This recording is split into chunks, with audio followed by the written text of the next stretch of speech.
Hello students, Radhe Radhe. आज का हमारा टॉपिक बीए फाइनल ईयर के लिए बहुत ज़्यादा इंपॉर्टेंट है, पॉलिटिकल साइंस के लिए। ये नारीवादी सिद्धांतों के ऊपर एक क्वेश्चन है जो जे.एन. टिकनर के द्वारा प्रतिपादित किया गया था। और एग्ज़ाम में क्वेश्चन इस प्रकार से आएगा कि जे.एन. टिकनर द्वारा प्रतिपादित अंतर्राष्ट्रीय संबंध में नारीवादी सिद्धांत का विश्लेषण कीजिए। ओके, तो मैं आंसर स्टार्ट करता हूँ। सबसे पहले नारीवादी है क्या? ओके, नारीवाद है कौन? तो नारीवाद वह लोग होते हैं जो महिलाओं के अधिकारों की वकालत करते हैं, यानी जो यह चाहते हैं कि जिस प्रकार से पितृ प्रधान व्यवस्था है हमारे देश में, उसी प्रकार से मातृ प्रधान व्यवस्था भी हो। जिस प्रकार से पुरुषों को स्वतंत्रता, प्रभुता, वस्तुनिष्ठता, विवेकशीलता, इन सब के लिए उच्च जाना जाता है, उस प्रकार से महिलाओं को क्यों नहीं जाना जाता, इन सब कारणों का ही पता लगाते हैं नारीवादी लोग। तो नारीवाद राजनीतिक आंदोलनों, विचारधाराओं और सामाजिक आंदोलनों की एक श्रेणी है। मैं डेफिनेशन बता रहा हूँ इसकी। नारीवाद राजनीतिक आंदोलनों, विचारधाराओं और सामाजिक आंदोलनों की एक श्रेणी है जो राजनीतिक, आर्थिक, सामाजिक, लैंगिक समानता को परिभाषित करने, स्थापित करने और प्राप्त करने के लिए एक लक्ष्य को साझा करते हैं, जिसमें महिलाओं के लिए पुरुषों के समान शैक्षिक और पेशेवर अवसर स्थापित करना शामिल है। यानी कि जिस प्रकार से पुरुषों को शिक्षा के स्तर में या नौकरी के स्तर में ज़्यादा अवसर दिए जाते हैं, उसी प्रकार से महिलाओं को भी दिए जाएं। यानी कि नारीवादी सिद्धांतों का मुख्य उद्देश्य क्या है? लैंगिक असमानता की प्रकृति और कारणों को समझना। यानी कि हमारे नेचर में, हमारे देश में या इस पूरे वर्ल्ड में वुमेन्स के प्रति जो असमानता है, इसकी प्रकृति और कारणों को समझना ही मेन नारीवादी आंदोलनों का कार्य है, आंदोलनकारियों का कार्य है। ओके, तो इसके बारे में अंतर्राष्ट्रीय रूप से जे.एन. टिकनर जी ने कहा था। जे.एन. टिकनर का जन्म 1937 में लंदन में हुआ था। उनको अमेरिका की नागरिकता भी प्राप्त थी। इनके बारे में थोड़ा सा था ये, अब मैं इनके बारे में आंसर बताता हूँ। तो नारीवाद महिलाओं के अधिकार की वकालत करता है, जैसे कि मैंने पहले बताया। यह अध्ययन इस तथ्य का विश्लेषण करता है कि पुरुषों की अपेक्षा महिलाएं हानि की स्थिति में रही हैं। मतलब नारीवादियों का मानना यह है कि जो पुरुष हैं उनको ज़्यादा फ़ायदा मिलता है समाज में, और जो महिलाएं हैं उनको समाज में बहुत ही कम फ़ायदा प्राप्त होता है। इसका मेन रीज़न क्या है? पितृ प्रधान व्यवस्था। यानी कि एक फैमिली जो होती है वो ज़्यादातर अपने मतलब अपने घर के पिता पे डिपेंड होती है। पिता इन द सेंस कि मेल पे डिपेंड ज़्यादा होते हैं, ठीक है। फीमेल पे इतना डिपेंड नहीं होते, क्योंकि वो लोग जॉब ज़्यादा करते हैं, सैलरी लाते हैं, ठीक है, मेहनत ज़्यादा करते हैं। एक प्रकार का ये एक थिंकिंग सा बन जाता है, एक प्रकार की सोच सी बन जाती है। इसलिए धीरे धीरे ना जो हमारा समाज है वो पितृ प्रधान व्यवस्था सा ही बन चुका है। ओके, जबकि ये कोई जैविक नहीं है, ये सोच, ये थिंकिंग कोई जैविक नहीं है। यानी कि ना तो हमारे को हमारी शिक्षा में ऐसा सिखाया जाता है, ठीक है, ना ही हम जो अपने धर्म ग्रंथ पढ़ते हैं उन धर्म ग्रंथों में ऐसा सिखाया जाता है कि पुरुष ज़्यादा ताकतवर है, महिलाएं कम है। ऐसा कहीं नहीं है। ये एक सामाजिक विचारधारा है। यानी कि लोगों ने खुद डेवलप कर लिया है कि मेल जो है वो ज़्यादा पावरफुल है as compare to females. Okay, तो इसी चीज़ को, यानी इसी प्रॉब्लम को समझने के लिए कि ऐसे क्या रीजंस हैं कि वुमेन्स को इतनी मतलब पावर नहीं दी जा रही है और मेल्स को इतनी पावर क्यों दी जा रही है, इन्हीं रीजंस को समझने के लिए नारीवाद जो है वो बना, ठीक है। नारीवादी आंदोलन ने जन्म लिया था। आगे चलते हैं।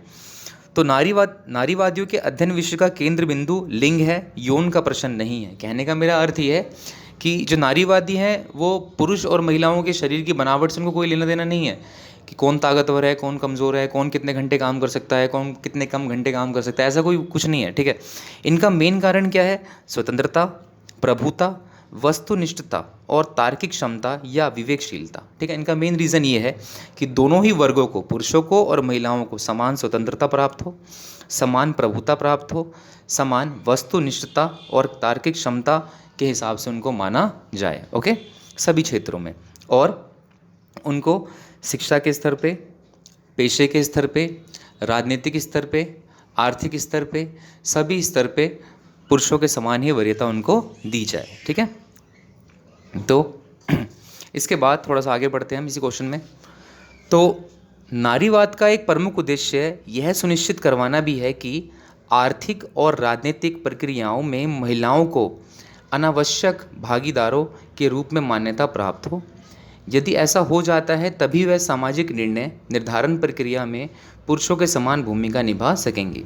यानी महिलाओं को भी अगर पुरुषों के समान आर्थिक और राजनीतिक प्रक्रियाओं में भागीदारी लेने का पूरा पूरा अधिकार मिले, ये नहीं कि यार कि जैसे कि ऐसे लोकसभा है या राज्यसभा है अपने देश में, या जितने भी कॉन्स्टिट्यूंसीज वगैरह हैं, उन सब में ना एक ऐसे बिल पास करवाना पड़ता है, यानी कि वुमेंस के लिए कि हाँ भाई 1/3 सीट महिलाओं की, ठीक है, या 30% रिजर्व कोटा महिलाओं के लिए। ऐसा क्यों? पूरा 100% क्यों नहीं? जैसे कि वुमेंस को अगर 1/3 महिलाओं के लिए है तो बाकी का हिस्सा पुरुषों के लिए, ऐसा क्यों? क्या रीज़न है इसका? मतलब दोनों को ही पूरा पावर क्यों नहीं मिलता कि हाँ भाई जिसको पब्लिक चुने उस हिसाब से वो सत्ता में आ सकता है? मतलब ये चीज़ें कि पूरे रूप से आर्थिक और राजनीतिक प्रक्रियाओं में उनको पूरा पूरा भागीदारी देना चाहिए। ये नहीं कि 1/3 दे दिया, आधा दे दिया, 30% दे दिया, ऐसा कुछ नहीं, पूरा पूरा। यदि ऐसा हो जाएगा तो वो भी अपना सामाजिक निर्णय ले पाएंगी, ठीक है, और वो भी पुरुषों के समान भूमिका निभा पाएंगी।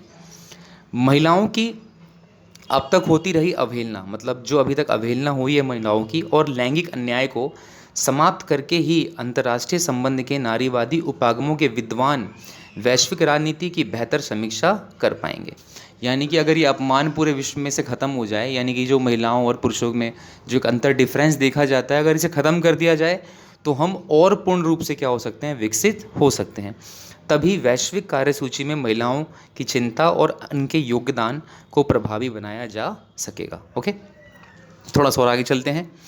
जो विद्वान महिलाओं की भूमिका की वकालत करते हैं उनकी प्रमुख चिंता यही है कि अंतर्राष्ट्रीय संबंध लिंग आधारित है। अतः यह विद्वान कहते हैं कि शक्ति संप्रभुता, स्वतंत्रता, अराजकता, सुरक्षा, राज्य तथा अंतर्राष्ट्रीय व्यवस्था लैंगिक भेद पर आधारित है। यानी कि शक्ति बांटना, स्वतंत्रता बांटना, सुरक्षा बांटना, शक्ति बांटना, सरकार बांटना, यह सब लैंगिक भेद पर आधारित है, क्योंकि ये सभी अवधारणाएं पुरुषों के अनुभव पर आधारित होती हैं। जैसे कि आप देख सकते हो, फर्स्ट वर्ल्ड वॉर में पुरुषों ने लड़ाई करी, सेकंड वर्ल्ड वॉर में पुरुषों ने भागीदारी ज़्यादा प्राप्त करी। तो एक प्रकार से ना मानसिकता बन जाती है कि पुरुषों ने ही सब कुछ देखा है, पुरुषों ने ही सब कुछ समझा है। तो इसी चीज़ के वो खिलाफ हैं नारीवादी। ओके, तो इन सभी धारणाओं से महिलाओं को वंचित रखा गया और उनके गुणों की अनदेखी की गई। यहाँ तक कि यथार्थवाद और नव यथार्थवाद के सिद्धांत जो वास्तविक विश्व व्यवस्था के विश्लेषण का दावा करते हैं, यानी कि जो यथार्थवादी होते हैं, जो ये समझते हैं कि हम सब कुछ जानते हैं, वी नो एवरीथिंग, वह भी उस यथार्थ को उचित ठहराते हैं जिसका निर्धारण पुरुषों ने किया है। ओके, यथार्थवादी का भी मैं एक वीडियो डालूंगा बहुत जल्दी। आगे बढ़ते हैं। यह सिद्धांत उस विश्व के लिए भी उत्तरदायी है जो लैंगिक भेदभाव का अनुमोदन करती है। ओके, विभिन्न नारीवादी विद्वानों के विचारों पर आधारित निम्नलिखित स्वीकृत तथा सामने आते हैं। जैसे प्रथम, अंतर्राष्ट्रीय राजनीति का वास्तविक व्यवहार महिलाओं के यथार्थ चित्रण की अवहेलना से पीड़ित है। नंबर 2, ये मैंने पहला पॉइंट बताया आपको, मैं वो सारी चीज़ें बता रहा हूँ जो नारीवादी विद्वानों के विचारों पर आधारित हैं। पहला पॉइंट यह था कि अंतर्राष्ट्रीय राजनीति का वास्तविक व्यवहार महिलाओं के यथार्थ चित्रण की अवहेलना से पीड़ित है। नंबर 1 यह था। नंबर 2, मुख्य धारा के विचार या दृष्टि जिनके नारीवादी पुरुष धारा विचार की संज्ञा देते हैं, उससे ना तो वर्तमान संबंधों का ज्ञान होता है और ना ही उन परिवर्तनों का जो अंतर्राष्ट्रीय संबंधों के क्षेत्र में हो रहे हैं। यानी कहने का अर्थ यह है कि जो विश्व राजनीति होती है, यानी कि जो हमारा विश्व संसद है, जब वो राजनीति करने पे आता है तो वह भी पुरुषों को ही ज़्यादा वरीयता देता है as compare to womens. Okay, तो नारीवादियों का तर्क है कि पुरुष प्रभुत्व यथार्थ चित्रण महिलाओं को अदृश्य बना देता है। यानी कि जितना ज़्यादा पुरुष के प्रभुत्व को दिखाया जाएगा, यानी कि राष्ट्रीय स्तर पे, राज्य स्तर पे या अंतर्राष्ट्रीय स्तर पे, उतना ही महिलाओं की पावर को अदृश्य किया जा रहा है। यानी जितना सरकार पुरुषों की वरीयता को पावरफुल दिखाएगी, पुरुषों की संप्रभुता को, समानता को, स्वतंत्रता को, आत्मनिर्भरता को जितना ज़्यादा शो करेगी, उतना ही ज़्यादा जो करैक्टर है वो छुपता जाएगा, किसका? वुमेन्स का। तो ऐसा नहीं करना चाहिए, क्योंकि वह उस राजनीतिक यथार्थ को नहीं देख पाती जो कि लैंगिक भेद के आधार पर गठित राज्य व्यवस्था की संस्थाओं का होता है। तो वुमेन्स को भी इस चीज़ की पूरी पूरी पावर होनी चाहिए कि जिस प्रकार से 100% जो है शक्ति पुरुषों के पास है किसी भी कार्य में भागीदारी की, उसी प्रकार से महिलाओं को भी 100% की भागीदारी होनी चाहिए। कोई 1/3 की भागीदारी की ज़रूरत नहीं है। ओके, आगे बढ़ते हैं। नारीवादी उपागम को समझने के लिए, यानी कि इस कंडीशन को समझने के लिए यह आवश्यक है कि अध्ययन करने वाला 20th सेंचुरी में विकसित अंतर्राष्ट्रीय संबंधों से परिचित हो। यानी कि अगर आप चाहते हैं कि नारीवादी आंदोलन को समझे तो आपको आजकल के अंतर्राष्ट्रीय कानूनों को भी समझना पड़ेगा। यानी कितने सारे रूल्स रेगुलेशंस वगैरह बनते हैं, जिसमें वुमेंस के लिए अगर कोई रूल पास करवाना होता है तो पहले बिल पास करवाने पड़ते हैं, सदन में डालना पड़ता है, ये करना पड़ता है, वो करना पड़ता है, ठीक है, बिल पारित करवाना पड़ता है। तो ऐसा क्यों, मतलब ऐसा क्यों? तो ये समझना भी बहुत ही ज़रूरी है कि जब सभी कुछ देश लोकतंत्र बन चुके हैं, ठीक है, और वुमेंस ने बहुत जगह मतलब बहुत क्षेत्रों में अपनी अचीवमेंट्स को प्रूव भी किया है, उसके बावजूद भी उनको इन सब क्रियाओं से गुजरना पड़ता है। ओके, तो यह सब पढ़ने से इन पुस्तकों में संघर्ष और युद्धों के कारण अंतर्राष्ट्रीय कानून और राजनय के विकास तथा वाणिज्य एवं व्यापार के वैश्विक विस्तार पर बल दिया गया है। यानी जितनी भी अंतर्राष्ट्रीय संबंधी की बातें हैं ना, उन सब के बारे में बता रहा हूँ। तो इन पुस्तकों तथा शोध ग्रंथों के विद्वान लेखकों ने साधारण व्यक्ति के विषय में कुछ भी नहीं लिखा। यानी कि जितनी भी अंतर्राष्ट्रीय स्तर पे किताबें या पुस्तकें वगैरह लिखी जाती हैं, उन सभी में साधारण व्यक्ति की कोई भी बात वगैरह नहीं होती। सारा फोकस किस पे होता है? जो मेन कैरेक्टर होता है उस पे होता है। तो नारीवादी उपागम के विद्वानों ने तर्क दिया है कि इतिहास इस बात का साक्षी है कि महिलाओं को आंतरिक और अंतर्राष्ट्रीय राजनीतिक जीवन से वंचित रखा गया है। यानी कि पुरुषों के समान उनको इस चीज़ से दूर रखा गया है। अंतर्राष्ट्रीय संबंधों को पुरुषों का एकाधिकार बना दिया गया है। यानी जो इंटरनेशनल रिलेशंस हैं एक कंट्री का दूसरे कंट्री से, या व्यापारिक रूप से, सामाजिक रूप से, आर्थिक रूप से या राजनीतिक रूप से, किसी भी रूप से क्यों ना हो, इन सभी रूपों में पुरुषों के एकाधिकार को ही महत्व दिया गया है, जिससे महिलाओं पर वर्चस्व स्थापित करके पुरुषत्व मतलब पनपता जा रहा है और महिलाओं का जो नारीत्व है वो छुपता जा रहा है। तो नारीवादी विद्वानों के अनुसार महिलाओं की अधीनता और पुरुषों के प्रभुत्व की स्थिति निरंतर अपरिवर्तनशील रही है। वह चाहे समग्रवादी राज्य से लेकर आधुनिक राष्ट्र राज्य तक हो, या सामंतवाद से लेकर पूंजीवाद तक हो, या फिर राष्ट्र राज्य के राज्य को लेकर वैश्विक शासन तक क्यों ना हो। यानी अगर मैं इसको थोड़ा डिटेल में बताऊं तो हम ऐसा करके बोल सकते हैं, चाहे सामंतवाद से लेकर पूंजीवाद तक हो, ठीक है। यानी कि सामंत, एक टाइम था सामंतवाद का जब ज़मीन के टुकड़ों पे लोग अपना एकाधिकार जमाया करते थे, और आज टाइम आ गया है पूंजीवाद का। तो उस समय से लेके आज के समय तक भी हम जब देखें कि हमने कितनी तरक्की की है, लेकिन उसके बावजूद भी जो महिलाओं का स्तर था वो वहीं के वहीं है, ठीक है। कुछ कुछ क्षेत्रों में महिलाओं ने या इन नारीवादियों ने अपने आंदोलनों की प्रभुता से अपनी मतलब जो नारीवादी की शक्तियाँ हैं उनको उभारा भी है, मतलब उनके स्तर को मजबूत भी किया है। जैसे मैं आपको एग्जांपल्स बताता हूँ।